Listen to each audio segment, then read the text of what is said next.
Hello everybody, I'm out in the field today. I got some time break here.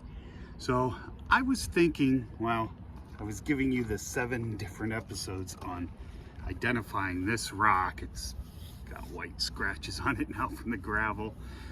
I was thinking about something that's overlooked a lot.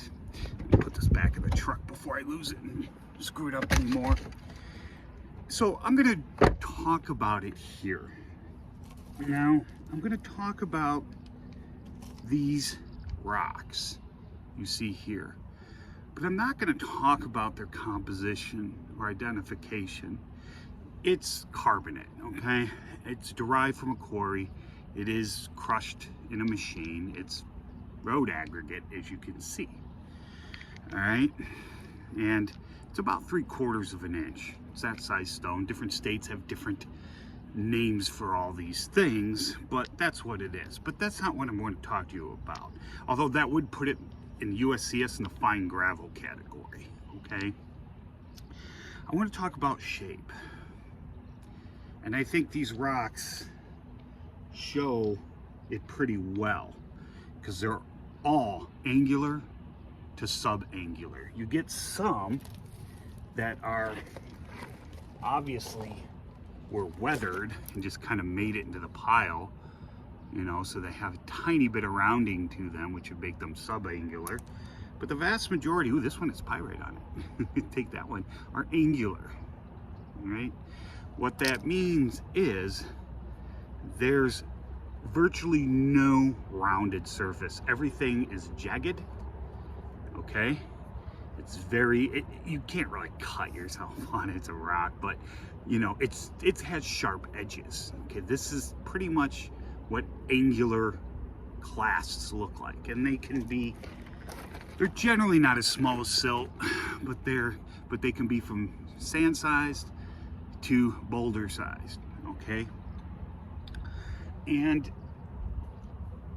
there's some confusion among people as to what constitutes a conglomerate versus a breccia. And that's why, in my professional opinion, including angularity in the description really helps, because I've seen, and let's step back a sec.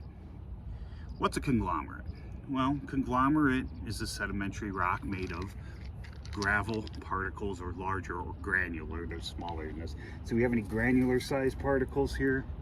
Nah, these are mostly them right here.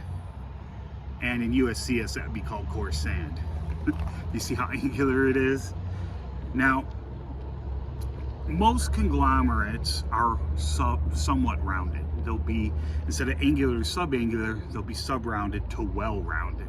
I don't have any rounded examples here, but I think showing you the angularity, the angular stuff, is more important, because basically we've all seen pebbles in a stream, all right? That would be rounded and well-rounded, all right? The Copper Harbor conglomerate, except for that piece I showed you because it was near the source area, but the two lower members, the Great Conglomerate Falls and the Gorge Falls member, have very rounded cobbles and boulders, right? And no one says that's not a conglomerate. It clearly is. But what if those clasts were angular and that big? Technically, if this was solidified naturally, you know, through natural processes into what most people think of as a rock, I've seen people call something like this a breccia, even though it could be sedimentary in origin. Is that correct? Technically, yes. But I've also seen people call conglomerates that look like this, or call sedimentary deposits, let's say that, clastic deposits that are angular because they're not far from their source area.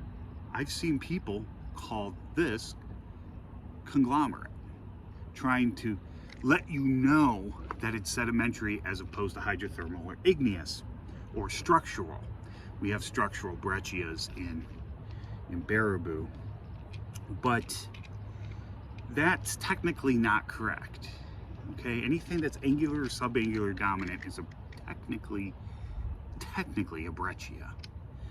Although if I saw this as a sedimentary rock in nice layers and beds, and I might be tempted to call it a conglomerate as well. We would call it, if this was sand-sized particles, we'd still call it a sandstone. We wouldn't call it a brecciated sandstone. There's no point. So that's where you get a little hairy. This is why describing things by their actual physical properties is important, more important than trying to figure out, you know, to interpret their origins. Now, interpreting origins should come after. That comes after field mapping, that comes after the lab test, that comes after everything. Okay, it should anyway. Except for the big three rock types, igneous, sedimentary, and metamorphic. We're never gonna change those.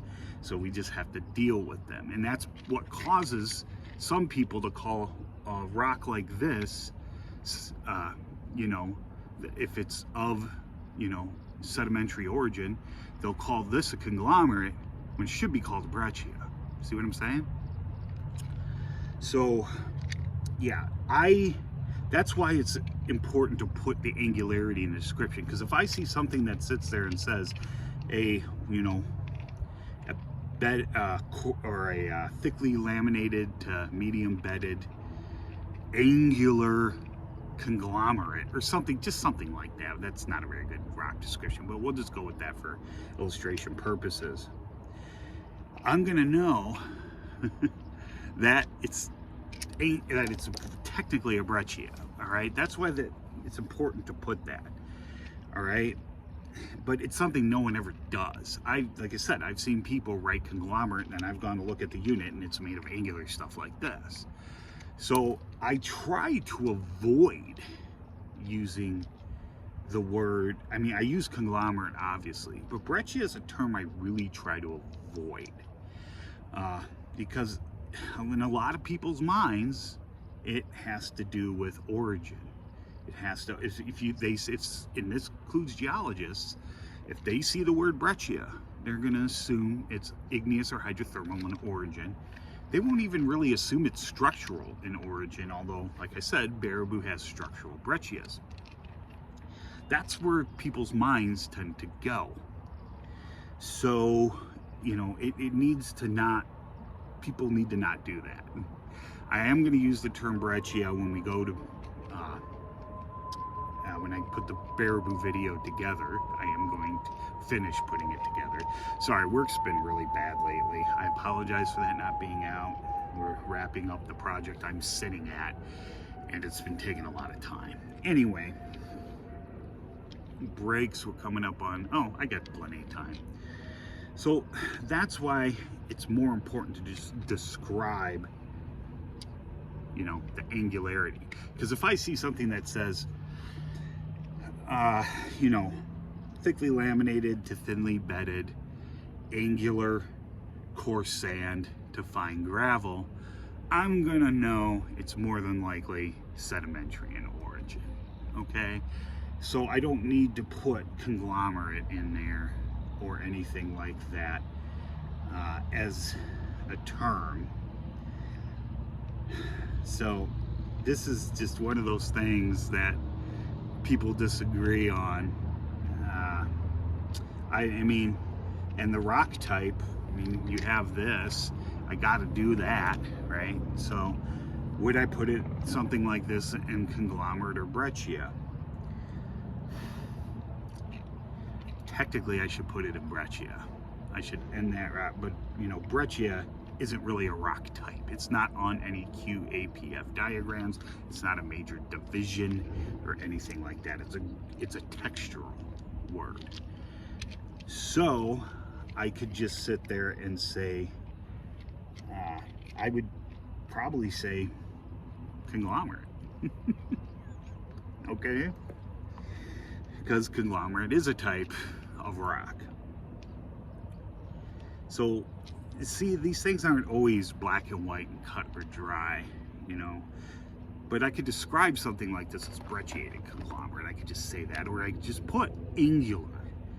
all right, and just leave the conglomerate out of it, because as long as I have the color, the angularity, the primary structures, bedding, rippled, that kind of stuff, anyone's going to figure out it's sedimentary. All right, so it's just one of those things that's a little complicated. Now, when it comes to USGS soil classification, all that stuff, it's a little more black and white. And I will have a series on USCS classification, but it's going to be on the geodesic website, and I am going to charge a couple bucks for each episode because they're actual instructional courses. So yeah, you're not going to see me do it here. Those almost fit together. Almost only counts in horseshoes, hand grenades, and nuclear weapons, right? Anyway, we are coming up on 11 minutes. That's it. If you have any questions, sorry about that. If you have any questions or comments, please leave them below, and I hope you learned something.